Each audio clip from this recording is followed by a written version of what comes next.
If you've ever wanted to don colourful armour, fight evil, and test your strength, speed, smarts, and social skills down in Angel Grove, then join us as we review Renegade Game Studios' TTRPG Power Rangers.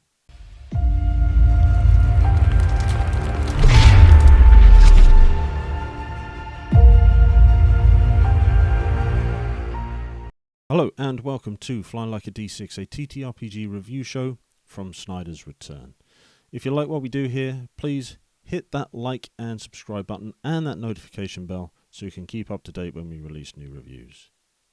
Today we're going to review Renegade Game Studios' TTRPG Power Rangers, based on the television show created by Saban.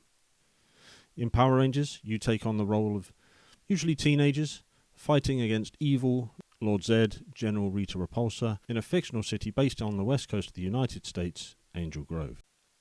Before we get into Power Rangers, the game itself, let's talk a little bit about the core game mechanics behind this and a series of other games released by Renegade Game Studios. The system, known as the Essence 20 system, designed by Alicia Teague, Paige Lightman, Brian C.P. Steele, Ryan Costello, T.J. Storm, Gabriel Hicks, uses a ladder system. This system is common to the Power Rangers TTRPG, G.I. Joe, My Little Pony, and Transformers at the time of recording. The system uses 4 core stats. The S's: strength, speed, smarts, and social. And then each attribute under that breaks down to give you your specializations. The system, Essence 20, uses a D20 plus a modifier, which is a dice on this ladder system.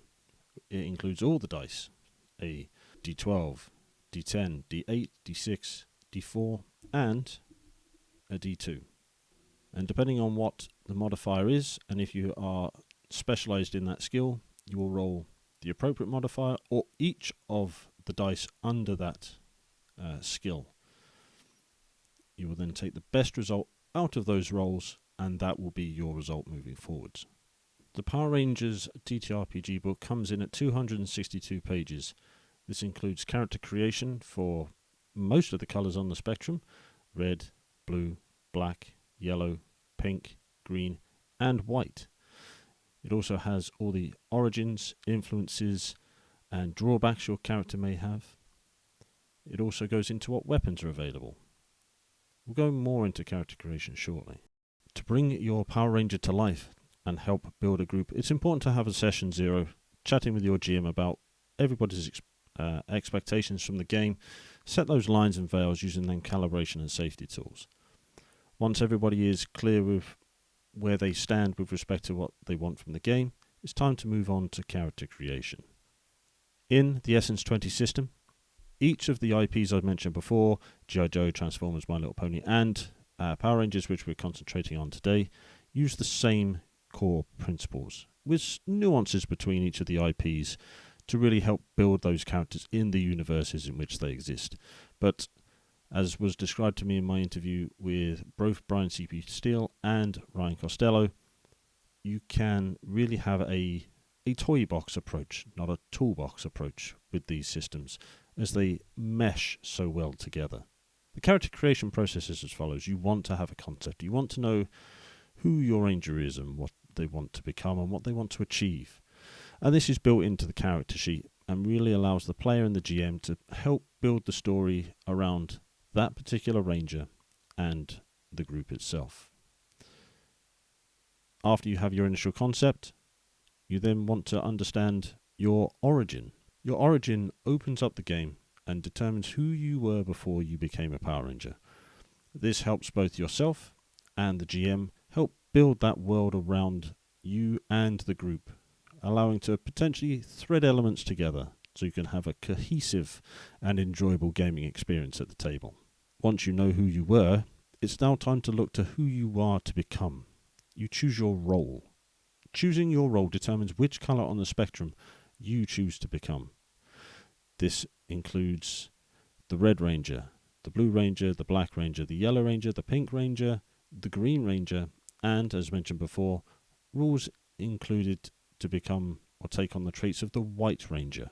Once you have decided who you were before, your origin, once you've decided which role you're going to take on, you then need to decide what your influences were.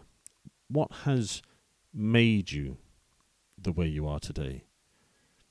Just because you were the smart one in school doesn't necessarily mean that that is your experience. And all of these things tie in to really flesh out the character on the character sheet. The next step is to assign your skills to your essence scores: strength, speed, smarts, and social. Again, tailoring your character, your Power Ranger, to best be portrayed by you, the player, and interact with the world around them. After this, you then determine your skills and specializations. This will really tailor and hone your Power Ranger to be the best at what you have selected. Time to put some flesh on the bones, as it were. Describe your character. Really fill in the gaps that the mechanics don't really tell. Though the game is in the mechanics, the story is in the personalities that we bring to life. Next, your Power Ranger is not going to go empty-handed. So, determined by your role and a few other factors, you get to select what equipment you take out with you. Is your character ready? Are you ready? Are you ready to go Power Ranger? Advancement through the game is done by increasing essence scores or taking specializations through awarded points. This can really tailor your character to develop in a certain way, or allows you to broaden your skill set. Although Power Rangers and the Essence 20 games are designed to help not pigeonhole, but focus a character, so you're able to specialize, and if you're not good at something, your team member will be. Once we have completed our character creation, it's time to put all that information down on the sheet. The character sheet is a 3-page sheet. We'll get to why in a moment. It breaks it down so you have all your essence skills laid out in columns, easy to view, easy to see. So across the top you have name, origin, role, pronouns, what level you're at. The book assumes that you're going to start at level 1, but gives guidance within this and other publications that have been released, which we'll get to shortly, about starting at higher levels. A description of your character and languages. Again, the book explains that English is set as the language, but does not stop you from assuming that another language is the baseline for the area, region, or world in which you play. You have your influences, your hang-ups, your personal power, your movement, your health and damage. Next to that, the attack. So what weapon you have, what range does it have, attack, effects, and any notes you have. And then it breaks down into the essence scores beneath. So you have our strength, speed, smarts, and social. And it breaks down there. You'll notice that conditioning is different from the other boxes. So under your strength and conditioning, that directly contributes to your health. And we'll get to threats and things at the moment. So the game for movement at the start is determined by feat and gives guidelines on using gridded combat as well as theatre of the mind. The second sheet details what weapons you may be carrying, what armour you may be wearing, and when you get to the appropriate level, or if you have agreed with your GM, what Zord you have. Is it a traditional or a sort of OG Zord, so a dinosaur style? Is it a turbo, so something like a vehicle? And there are plenty presented in the book for consideration. Then at the bottom you have a basic inventory slot and an area for notes if you run out of space on the other sheet. If you have them printed out, you may have your own notepad, or you may just turn them over and use the blank sides on the back. The third sheet I mentioned is more of a reference sheet for the party. As you can see on the screen, we are looking at a Megazord, a combination of Zords where each of the player characters come together, each of the Rangers bring their Zords together to create a towering mechanized weapon of combined consciousness, effectively. The Megaform Zord sheet details the strength and speed, which is usually made up of the highest number from the combined Zords, plus a breakdown of what Zords have gone in to make the Megaform Zord. This is a reference sheet for everyone to make sure they put in their Zord's details so you can control and take actions with the Zords as the Megazord as required. Power Rangers don't just fight the imaginary creatures your GM is clever enough to come up with. There is a series of threats listed in the book which will oppose or present dynamic encounters for your Rangers to come up against. These threats are rated on a level system, and you will notice when we go into it that both player character death or Ranger death and threat death is presented differently. You can of course have a more brutal tone to your games depending on what your group has agreed to at your session 0 and whatever calibration and safety tools that you are using as a group. Threats have been produced with beautifully drawn artwork to really engage the mind and provide some evocative imagery to help spur on the creativity of both the GM and the players who will be coming up against these threats. Here we have Goldar, one of the popular threats, enemies, antagonists from the Power Rangers series. As we look at his threat sheet, we see that his threat level is 14, which is high with respect to the character he is. They have their own breakdown of their essence skills, so you can see where, for the GM, to see where these stats are best placed, and then a breakdown of their skills. Where on the skills you see a star, that means that you as the GM can roll the d20 plus the dice listed and each of the die down that ladder underneath, therefore increasing your chance to succeed. Threats themselves also have perks, things they can do in and out of combat that help mix up and change up encounters with the group. This could be something offensive, something defensive, something evasive that really sort of shifts and changes the tone of the encounter, sometimes in favour of the players, sometimes in favour of the GM, but always in favour of the story that you are telling as a group. There's a section for attacks, which the threat can make against the party or against the environment. Some have very specific targets and some are area of effect type action or attacks. And lastly, some threats have powers which allow them to charge themselves up or take some environmental effect and twist the encounter in that way.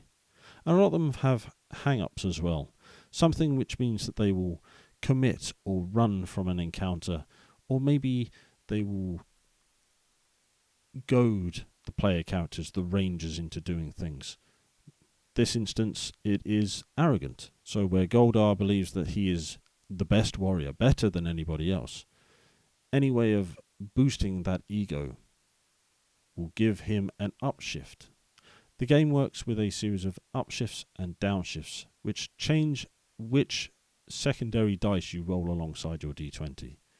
It gets to a point where there is an automatic success and an automatic failure. That's one for the GMs to look out for. It's laid out beautifully in the book, really simple. So just be aware that if you keep upshifting, you will upshift to a point of automatic success, and if you keep downshifting, you will reach a point of automatic failure. So that's a pretty quick overview of the Power Rangers TTRPG rulebook from Renegade Games Studios. Also available,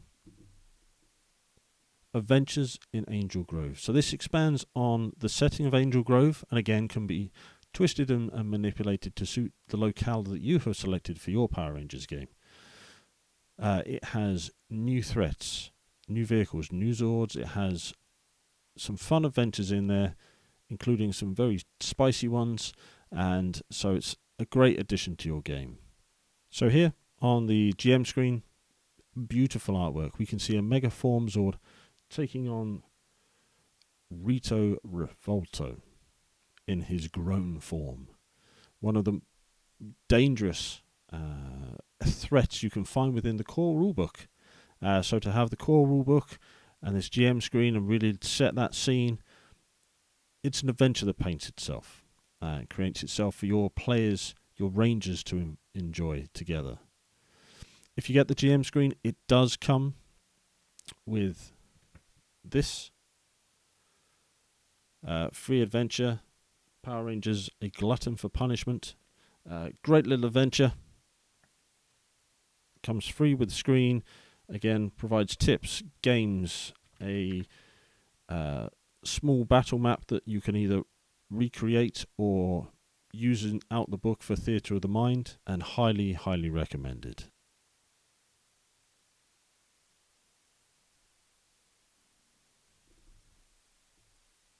So that was Power Rangers by Renegade Game Studios, one of the many Essence 20 systems that you can play right now. Pick up from their website, and you can run for your group right now.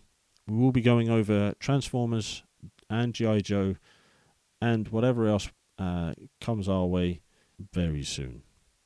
If you like what we do here at Fly Like a D6, then please like and subscribe and hit on that notification bell so you can support the channel and we can continue making great content for you. Thank you so much. I've been Adam. Look forward to seeing you soon.